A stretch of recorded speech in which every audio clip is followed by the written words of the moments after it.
Ryan Callahan has been traded from the Rangers. The Blue Shirts trading their captain to Tampa Bay for the Lightning's captain, Martin St. Louis. Also, the Blue Shirts deal a first-round pick next year and a second-round pick this year. For more on this huge trade by the Rangers as they beat the trade deadline that was coming at 3 p.m. today, we bring in on the phone Rangers beat writer for the Daily News, Pat Leonard. And Pat, just off the bat, we know there had been speculation swirling around Callahan for a long time now, but just off the bat, are you surprised they went through and did deal him? I'm shocked.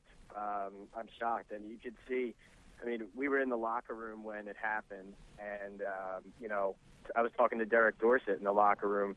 The look on these players' faces, a couple of them anyway, that I saw, same looks that were on all of our faces. You had heard about names like St. Louis being thrown around, but especially in this particular case, I think a lot of people believed, including myself, that St. Louis, despite the fact that he wanted a trade specifically to the Rangers, that it didn't really make sense for Steve Yzerman to do it from Tampa Bay's end. And actually, he's taking a lot of heat right now for giving up St. Louis because their team has been playing well, and he's their captain and has been their best player.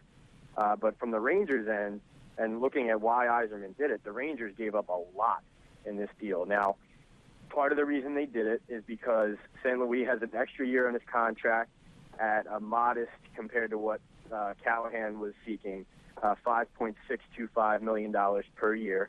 Now, he's 38 years old, though, so you're not exactly planning for the future with this trade. You're bringing in a guy who won the 2004 Stanley Cup on the Lightning with Brad Richards. So more than likely, if he's able to get to New York tonight, he's going to start right away playing on a line with Richards and Carl Hagelin. But it brings in a lot of questions, too. Like Brad Richards, everybody assumed that he was going to get bought out after this season, have his contract bought out. It's such a long deal and cap heavy. But now, does this change what the Rangers do and go in that direction with Richards with regards to he and St. Louis playing so well together and having a history, being friends? These guys work out together in the off season. St. Louis has a home in Connecticut. So I personally, my opinion, though, is I think the Rangers gave up a lot here. And in addition to, so basically the terms of the deal here are the Rangers give up Ryan Callahan, their 2014 first-round pick, so this year, and next year's second-round pick. However, if the Rangers reach the Eastern Conference Finals this season, that second-round pick in 15 becomes the Rangers' first-round pick. So if the Rangers get to the Eastern Conference Finals this year, they would have ended up giving up 2 first-rounders plus Callahan in this deal. The conditional second-round pick the Rangers get back is only if Callahan re-signs with Tampa, and I think a lot of people are skeptical, including myself, that Callahan would do that. Right, most people thinking he's going to end up in Buffalo as he's a Rochester native. But, Pat, really quickly, I mean, they were only, the Rangers and Callahan were not that far apart monetarily. In the end, I mean, are you surprised they couldn't bridge the gap? Yes. I mean, the details of it, you could say not surprising in the sense that Callahan started at 7 years, just under $7 million. And even though they were about $500,000 apart in these last couple of days, they were working on it consistently. The thing from Callahan's end, though, was he and his agent felt like they had already come down significantly from 7.7 or so to 6 years and between 6.25 and 6.5. They felt like they had made their move. They felt like they had made their move significantly. And then the Rangers didn't want to go anywhere past. They wanted 5 years at $30 million, but they definitely didn't want to go past 6 years at $6 million per, which would have been 36 total. And the Rangers are wise to have not committed an incredibly long term and that significant amount of money, like if you're talking $6.5 million per year, to Ryan Callahan. I mean, I understand the reluctance, and it shows some good restraint, some rare restraint. At the same time, this is a lot to give up in addition to the captain of your team. And like I said, I mean, a lot of the players today, they weren't available to talk about it when it happened. But the looks on their faces are the same looks on our faces. We were stunned.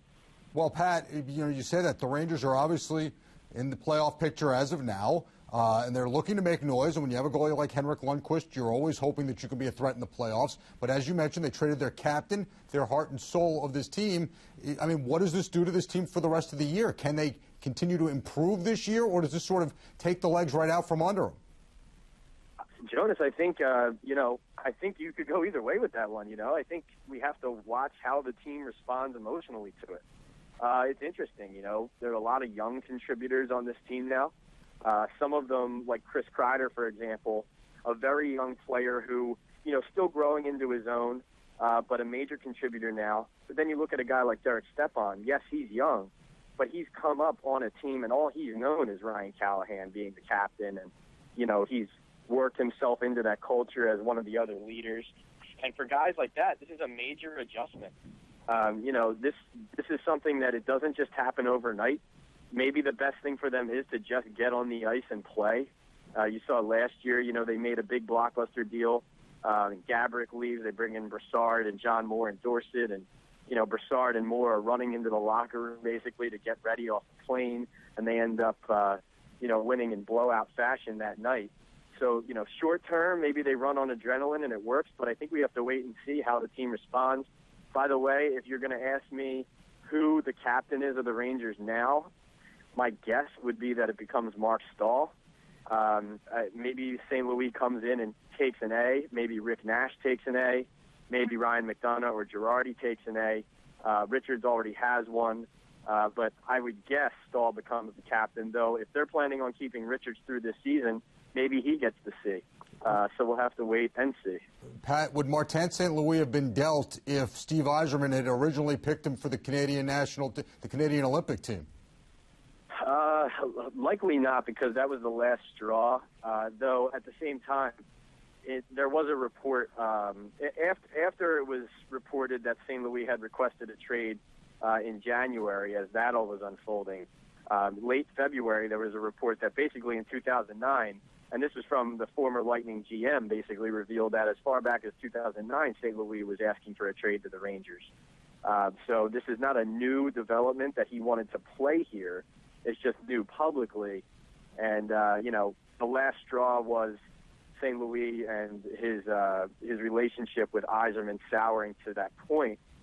Still, that said, very few people believed, and everybody knew that the Rangers, had heard that St. Louis wanted to play here and that they explore any option that's on the table.